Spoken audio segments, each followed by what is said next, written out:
ভারতের কলকাতায় সংসদ সদস্য আনোয়ারুল আজিম আনার খুন হয়েছেন 10 মাস পেরিয়ে গেছে। এর মধ্যে তদন্ত কর্মকর্তা বদল হয়েছে 3 বার।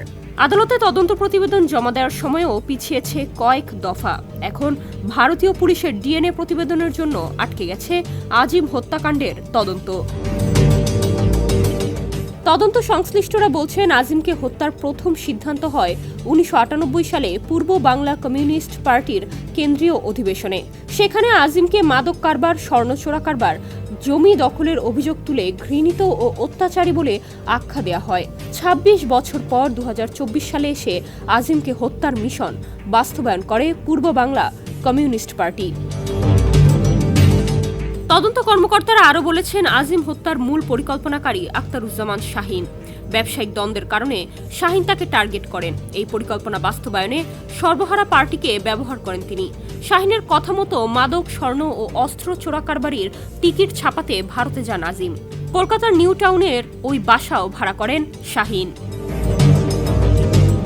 গত 13ই মে ভারতে খুন হন এমপি আজিম। এরপর 18ই মে কলকাতার বরাহনগর থানায় জিডি করেন তার বন্ধু গোপাল বিশ্বাস। 19 মে রাজধানীর শেরেবাংলা নগর থানায় নিখোঁজের জিডি করেন আজিমের ছোট মেয়ে মুমতারিন ফেরদৌস ডরিন। ঢাকা মহানগর গোয়েন্দা পুলিশ কার্যালয়ে এসে অভিযোগ দেন তিনি। এরপর এ ঘটনা নিয়ে তোলপাড় শুরু হয়। পরে গত 22 মে ঢাকার শেরেবাংলা নগর থানায় মামলা করেন আজিমের মেয়ে ডরিন।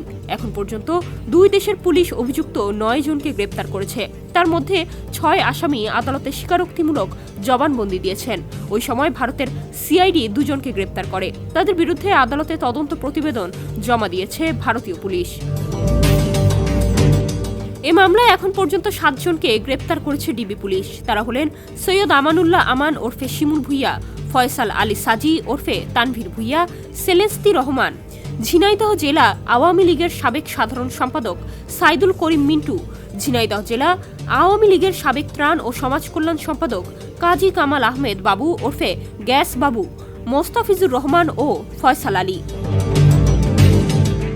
এমপি আজিম হত্যা মামলার তদন্ত কর্মকর্তা ডিবি ওয়ারি বিভাগের পরিদর্শক বাহলুল খান বাহার সমকালকে বলেন, ভারতীয় পুলিশের কাছে ডিএনএ প্রতিবেদনের জন্য আবেদন করা হয়েছে।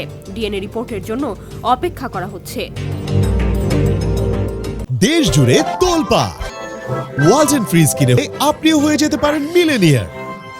আদালতে দেয়া জবানবন্দিতে শিমুল ভুইয়া জানান, পূর্ব বাংলা কমিউনিস্ট পার্টি 1998 সালে দলের কেন্দ্রীয় অধিবেশনে আজিমকে একজন ঘৃণিত ও অত্যাচারী হিসেবে ঘোষণা দেয়। এরপর দলের ঝিনাইদহ শাখাকে তাকে হত্যার দায়িত্ব দেওয়া হয়, কিন্তু শাখা সেই কাজ করতে ব্যর্থ হয়।